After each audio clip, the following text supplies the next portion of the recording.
Sunday evenings in the suburbs of Sydney are typically defined by a slow, rhythmic calm as the city winds down for the week. But on the night of May 25, 2025, that silence was shattered in Granville, a moment that would mark a significant and volatile escalation in the city's ongoing underworld power struggles.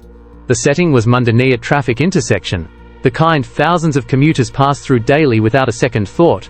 A Toyota Hilux sat idling at a red light, its occupants unaware that they were about to become the center of a high-stakes investigation.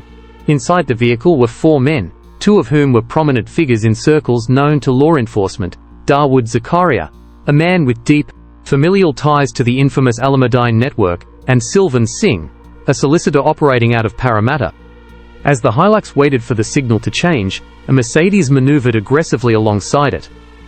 In a split second, the stillness of the intersection erupted into chaos. Occupants from the Mercedes unleashed a rapid volley of projectiles into the Toyota, targeting the cabin with terrifying precision. The attack was not a random act of road rage. It was a calculated, military-style strike designed to incapacitate. The sudden violence left the vehicle riddled with evidence of the intensity of the assault, and the 2 men in the front seats bore the brunt of the impact. Zakaria, sitting in the line of fire, sustained critical injuries that would ultimately prove too severe to overcome.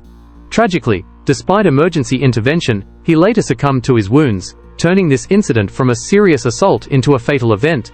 Beside him, Singh was also struck, sustaining significant injuries that left him hospitalized and unable to immediately provide a full account to investigators.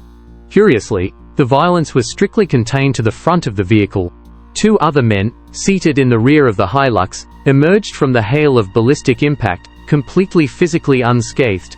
This specific detail, the survival of the backseat passengers, would later become a crucial puzzle piece for detectives, hinting that perhaps the intended target list was more specific than initially thought. The aftermath of the event followed a grimly familiar pattern, known to those who study organized crime. Shortly after the incident at Granville, authorities located the Mercedes in the neighboring suburb of Maze Hill. It had been set ablaze, a deliberate act of destruction intended to incinerate any forensic traces of the perpetrators. This tactic, known as torching, is a hallmark of professional contract work, suggesting that the individuals behind the wheel were not amateurs acting on impulse, but seasoned operators executing a planned directive. The swift disposal of the getaway vehicle signaled to the police that this was a well-resourced operation. In response, the New South Wales Police mobilised Strikeforce Arena, a specialised unit under the Criminal Group Squad, dedicated to dismantling the city's most dangerous networks. Their initial assessment described the event as a targeted and directed strike, implying that everyone in that Toyota was a potential mark. However, as the smoke cleared and the initial shock subsided, investigators began to look closer at the dynamics of the city's criminal hierarchy. Was this simply another chapter in the long-standing feud between rival families, or was it the opening salvo of a new, internal conflict? To understand the gravity of what happened at that red light, we must first understand the powerful entities involved, and the history of bad blood that led to this moment. To understand the chaotic scene at the Granville intersection, we have to look past the shattered glass, and into the invisible hierarchy that governs Sydney's underworld. The primary victim, Darwood Zakaria, was not a random casualty of street violence. His name carries significant weight due to his familial connection to the Alamadine Crime Network. This organization is widely considered one of the most formidable and disciplined syndicates operating out of Western Sydney.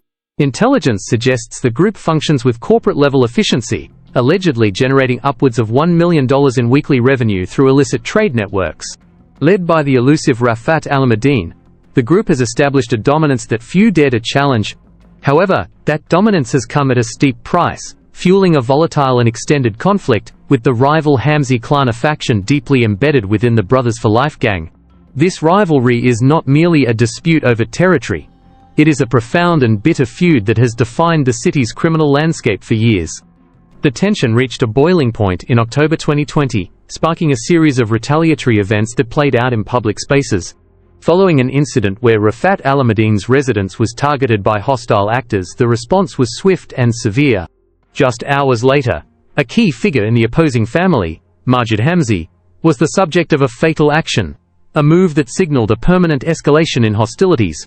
These tit-for-tat exchanges created a dangerous environment, where being associated with either name meant carrying a target on your back. This brings us to Masood Zakaria, the brother of the man lost in the Granville incident. Masood is not just a relative, he is alleged to be the number 2 in the Alamadine hierarchy, a critical architect of their operations. His influence was so significant that he became one of New South Wales' most sought-after individuals, leading to a high-profile international arrest in Turkey in January 2023. He faced serious allegations, including conspiracy to direct a criminal group and orchestrating a plot to permanently remove Ibrahim Hamzy, another leader of the rival faction. Masood was eventually extradited back to Australia in late 2023 to face the judicial system, leaving a power vacuum and a heightened sense of vulnerability around his family members who remained on the outside. It is highly probable that Darwood Zakaria's fate was sealed by his brother's position. In the ruthless logic of gang warfare, when a primary leader is untouchable behind bars, their family becomes the next available pressure point. The attack on Darwood was likely a message sent to Masood, a demonstration that no one is beyond reach, regardless of their rank. Yet, the dynamics of the Alamadine network have shifted in recent years. Investigators have noted that the core leadership rarely involves themselves directly in enforcement anymore. Instead, they have increasingly relied on outsourcing these high-risk tasks to specialized subgroups. They contract the danger, insulating themselves from the immediate legal fallout of these violent episodes. This strategic pivot to using proxy groups for enforcement adds a layer of complexity to the investigation. It suggests that while the order may have come from a familiar place, the hands that carried it out might belong to a new, more unpredictable element in the equation. This outsourcing of violence is what likely brought the Mercedes to that intersection, driven by individuals whose loyalty is rented, not inherited.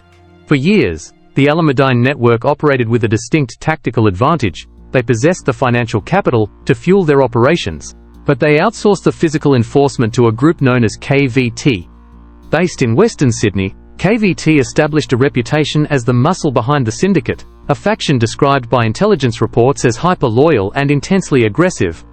They were the blunt instrument used to secure territory and intimidate rivals, allowing the Alamadine leadership to remain at arm's length from the street-level conflict. At the helm of this enforcement wing is Joseph Vokai, a figure known on the streets as Yo Fresh. Vokai has faced significant legal scrutiny, including serious charges related to conspiracies against the rival Hamzy leadership. For a long time, this alliance was mutually beneficial. The Alamadines controlled the revenue streams, and KVT provided the security. However, in the months leading up to the Granville incident, the stability of this pact began to show hairline fractures. Law enforcement agencies, specifically under the banner of Strikeforce Arena, ramped up their pressure on KVT, executing a series of disruptions that led to the detention of key members on weapons charges and other offenses. When the heat is turned up, the glue holding criminal alliances together often begins to melt. Investigators are now exploring the theory that the attack on the Toyota Hilux was not just an external strike from a rival, but a symptom of a catastrophic internal rift. The question circulating in intelligence circles is whether the muscle has turned on the mind, or if a third party has exploited a divide between the two groups. This leads us to the emergence of a volatile new player in the landscape, the so-called Afghani Crew, believed to be comprised of former KVT associates who have gone rogue. This group represents a dangerous variable, unpredictable, heavily armed, and seemingly operating without the traditional constraints of the established hierarchy. Intelligence gathered since late 2024 suggests this crew has been operating as guns for hire, effectively mercenaries who sell their services to the highest bidder, or act on their own chaotic agenda. The prevailing theory regarding the May 25th incident is that this rogue element may have been the ones behind the trigger. If the Afghani Crew was indeed responsible, it signals a terrifying shift in the Underworld's ecosystem. It implies that the disciplined structure of the past is crumbling, replaced by fractured cells, warring for dominance. Police suspect that this crew might be being utilized by one side of the conflict to weaken the other. Or perhaps they are carving out their own territory by striking at high-value targets like Darwood Zakaria. This specific angle has led to the formation of Task Force Falcon, a massive operation involving over 150 officers dedicated solely to tracking this new, splintered threat. The involvement of such a rogue group complicates the narrative. It is no longer just a war between two families, but a chaotic free-for-all where former allies can become the most dangerous of enemies. As the investigation deepened, however, detectives began to look away from the deceased and focus on the survivors. If the attack was truly a message, why were two men in the back seat left completely untouched? The most chilling realization for investigators wasn't just the precision of the attack, but the identity of the men who walked away from it. While the focus was initially on the tragic loss of Darwood Zakaria and the severe injuries sustained by Silven Singh, intelligence officers quickly turned their attention to the rear of the vehicle. Sitting there, remarkably unharmed amidst the chaos, was a man named Simjan Azeri. To the uninitiated, he might appear to be just a fortunate survivor. However, within the intricate web of Sydney's organised crime, Azeri is a figure of immense significance, a known associate deeply entrenched in the conflicts that have plagued the city's underworld for the last decade. Azeri is not a newcomer to this dangerous game. He is a relative of Simjan Azeri, a man who gained infamy in 2014 as one of 19 individuals charged with orchestrating a large-scale plot on Australian soil. That familial connection placed Simjan on the radar of law enforcement from the very beginning. His profile was further elevated by his involvement in recent public disturbances, including a highly publicized altercation at Pitt Street Mall in June 2023, involving senior members of the Coverlight Alamadine clan. Given his history and status, a compelling new theory has emerged. Simjan Azeri may have been the primary objective of the operation all along. In this scenario, the attack was a strategic attempt to eliminate a key player, with the other occupants of the vehicle considered secondary or bonus casualties in the eyes of the perpetrators. The fact that the most notorious figure in the car survived while his associates bore the brunt of the violence adds a layer of dark irony to the event. It suggests that while the operation was executed with military-style efficiency, the ultimate goal, removing Azeri from the board, remained unfulfilled. In the immediate aftermath, the irony deepened. Police arrested Azeri and the other uninjured passenger, not for their involvement in the shooting, but for possession of an unlawful weapon found at the scene. They had survived a brush with death, only to be taken into custody by the very authorities investigating the attempt on their lives. The public nature of this violence has drawn sharp condemnation from government officials. New South Wales Police Minister Yasmin Catley issued a stern statement, emphasising that public safety remains the paramount concern, vowing to pursue every individual involved, from the trigger pullers to the puppet masters pulling the strings from the shadows.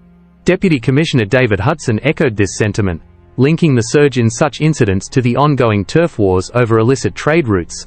He noted with concern that these conflicts are increasingly spilling over into public spaces, threatening the safety of ordinary citizens. To combat this escalation, the state has launched Task Force Falcon, a massive, dedicated operation comprising over 150 officers. Their mandate is clear: to dismantle the command structures of these warring factions and restore order to the streets. As the investigation continues under the banner of Strikeforce Arena, the city holds its breath. The loss of Darwood Zakaria has already sparked fears of a retaliatory cycle, and with key players like Azeri still in the mix, the potential for further conflict remains high. We will continue to monitor this developing story as new evidence comes to light. The balance of power in the underworld is shifting, and the consequences are being felt far beyond the shadows.